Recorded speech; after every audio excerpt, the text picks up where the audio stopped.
Salut à tous, aujourd'hui je vais tenter de répondre à une vaste question pour beaucoup de photographes et de vidéastes, où stocker en ligne ses photos et ses vidéos. On va voir rapidement pourquoi les stocker en ligne, puis faire un tour des solutions cloud d'une part et de solutions plus dédiées au backup pur ensuite. Je vous présenterai aussi une solution qui ne passe par aucun service en ligne et pour finir je vous dirai ce que j'utilise moi et pourquoi. Allez, vaste programme, on attaque ça tout de suite. Déjà, avant de foncer dans l'étude des solutions, il faut se poser la question de pourquoi stocker ses photos en ligne. Puisque selon vos besoins, la meilleure solution, ça ne sera pas forcément la même pour vous. Stocker ces images en ligne, ça permet principalement deux choses. Premièrement, les partager et y accéder de partout, depuis son téléphone, depuis une tablette, quand on est en voyage, etc. Et deuxièmement, les sauvegarder, ce qui est au cœur du sujet de cette vidéo.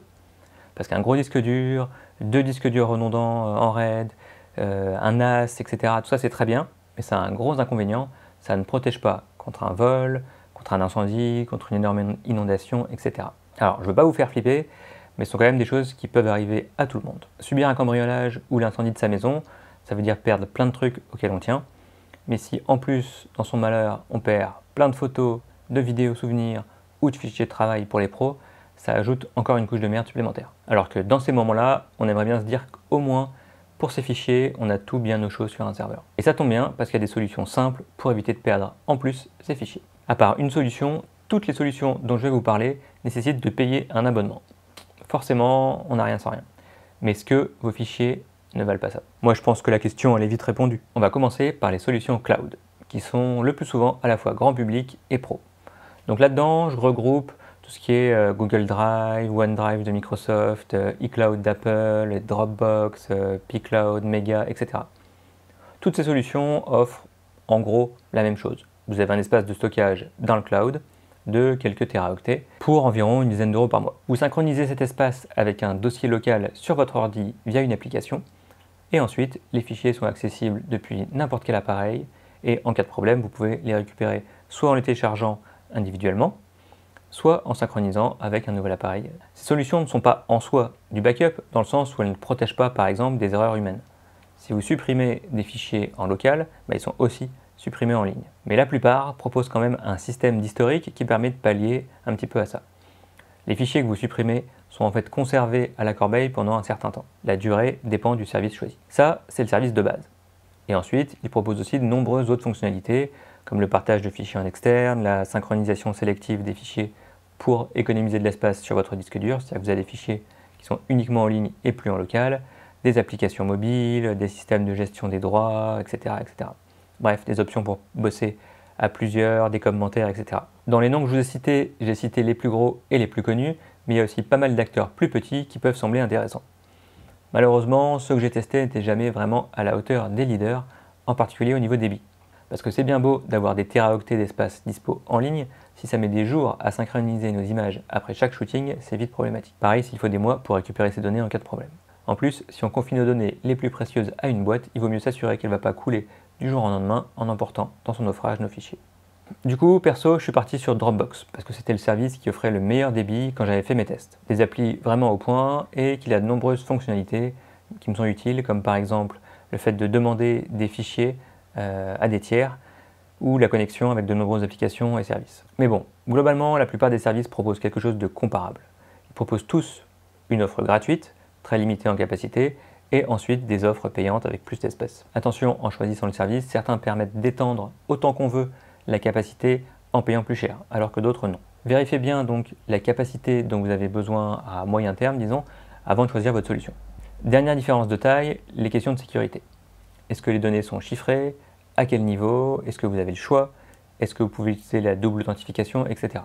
Voilà, des questions particulièrement importantes si vous stockez des données sensibles. Dans tous les cas, pour éviter les mauvaises surprises, je vous recommande de tester les offres gratuites d'abord, puis éventuellement l'abonnement mensuel avant de partir sur des offres plus longues du style 1 an, 2 ans ou à vie.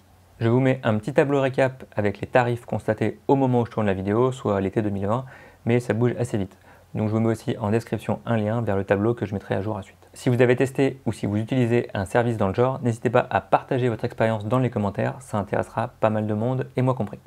Allez hop, on change pas mal de types de solutions pour parler d'une solution un peu à part, Amazon Photo. C'est une option particulièrement intéressante pour les photographes, mais qui ne conviendra pas aux vidéastes. Si vous êtes abonné à Amazon Prime, ce service permet de stocker en illimité ses photos sur le service d'Amazon. Il permet aussi de stocker les vidéos, mais uniquement 5 Go, ce qui est très vite rempli, même avec des courtes vidéos au smartphone. L'intérêt du service est bien sûr que pour le prix d'un abonnement Amazon Prime, soit 50 € par an, vous avez un stockage illimité pour tous les fichiers photos, y compris la plupart des fichiers RAW, les fichiers PSD, et ça c'est cool parce qu'ils sont vite très très gros. Et pour ce tarif, vous bénéficiez aussi du coup des autres services compris dans Amazon Prime, comme la livraison gratuite des produits achetés sur Amazon, Amazon Prime Video, Amazon Music, etc. En théorie, Amazon Photo est destiné à un usage privé et non commercial. Vous ne pouvez donc pas l'utiliser à des fins professionnelles. Enfin, je vois pas trop ce qui vous empêche d'y mettre des photos pro dessus. Notez que si les fichiers des photos elles-mêmes sont ce qu'il y a de plus important, Amazon Photo ne permet pas de sauvegarder des choses comme votre catalogue Lightroom, des fichiers de métadonnées, les projets, les presets, etc. Uniquement les photos. Ou alors dans la limite des 5 Go, ce qui est tout petit. Il vaut mieux donc compléter par un autre service pour ces fichiers ou alors prendre de l'espace disque supplémentaire via Amazon Drive, mais c'est pas l'offre la meilleure marché pour 2 Teraoctets. A voir si par simplicité, ça vaut quand même pas le coup d'avoir tout au même endroit, ou par exemple si 1 Teraoctet ça vous suffit. De mon expérience, la vitesse de transfert n'est pas top, sans être catastrophique non plus. Donc pour des photos, ça va, ce qui est logique vu que c'est le nom de l'offre. Par contre pour des vidéos, ça sera bof. On va changer assez radicalement d'esprit puisque là, on va parler des solutions vraiment orientées stockage, backup. Ça veut dire que contrairement aux Dropbox et autres qu'on a vu au début de la vidéo, là, on ne va pas avoir toutes les fonctions de partage, d'accès à des applis, etc. Là, on est vraiment sur des services qui ne servent qu'à une chose, ou presque, récupérer vos données en cas de problème. Du coup, on a beaucoup moins de fonctionnalités, mais par contre, ces services sont nettement moins chers et sont adaptés à des gros volumes de données. Là encore, il y a pas mal de services similaires, je ne vais pas être exhaustif, et je vais vous en présenter les 3 qui me semblent aujourd'hui de loin les plus intéressants. La première solution, la plus simple à mettre en place et la moins chère en plus, c'est l'offre Personal Backup de Backblaze. Elle offre un rapport qualité-prix assez imbattable, puisque ça vous donne du backup en illimité pour 6 $ par mois pour un seul ordinateur. Si vous voulez sauvegarder plusieurs ordinateurs, il faut prendre un abonnement pour chaque, mais ça reste quand même pas cher. À l'utilisation, Backblaze est super simple.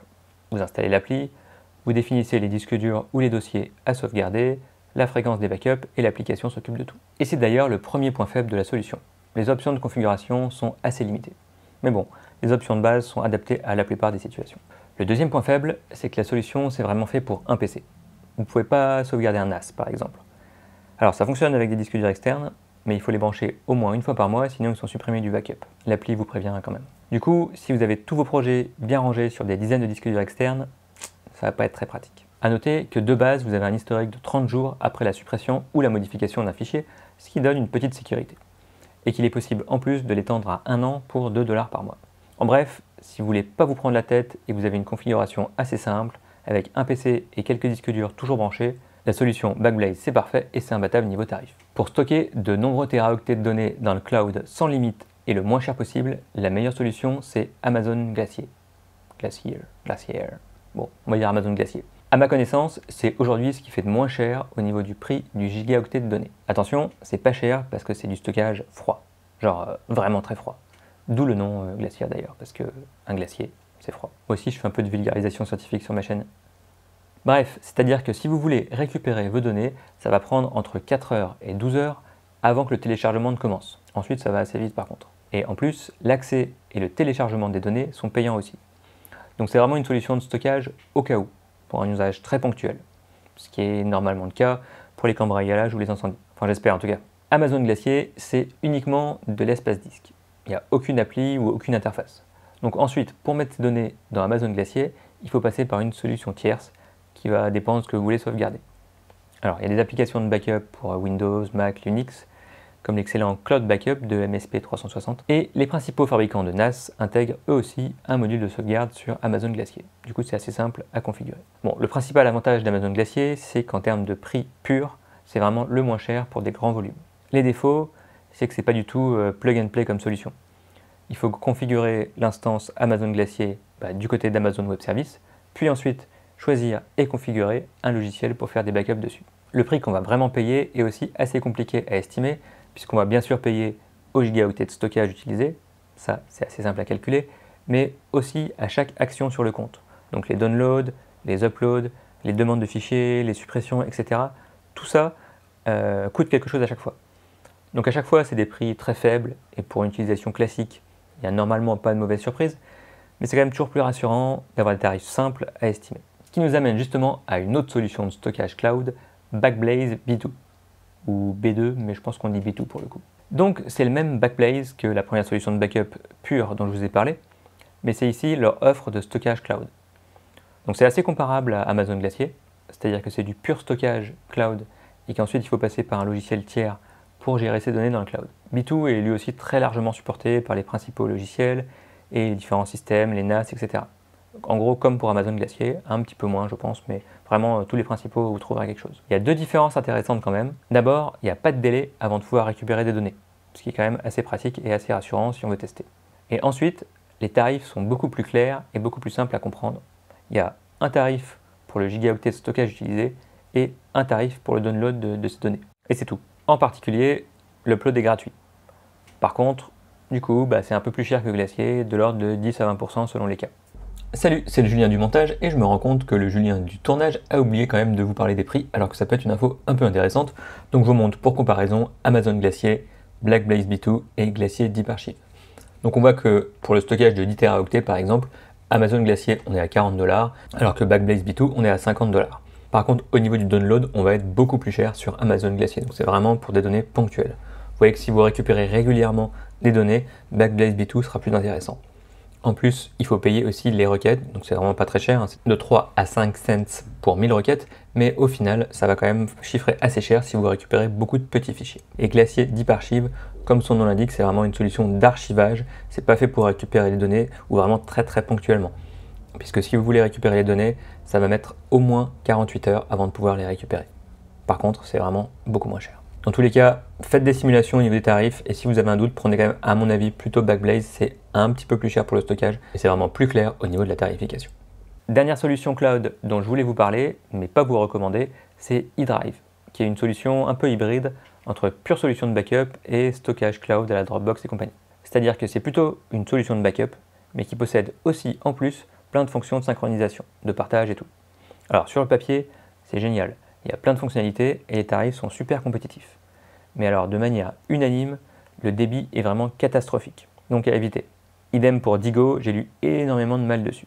Dans tous les cas, si vous partez sur une solution, renseignez-vous bien avant. Dernière solution, avant de passer à mes recommandations, on va parler d'une alternative qui n'est pas dans le cloud. Alors, il y a pas mal de raisons de ne pas vouloir mettre ces fichiers sur un service de cloud. Ça peut être des raisons de confidentialité, de sécurité, des questions d'écologie, etc.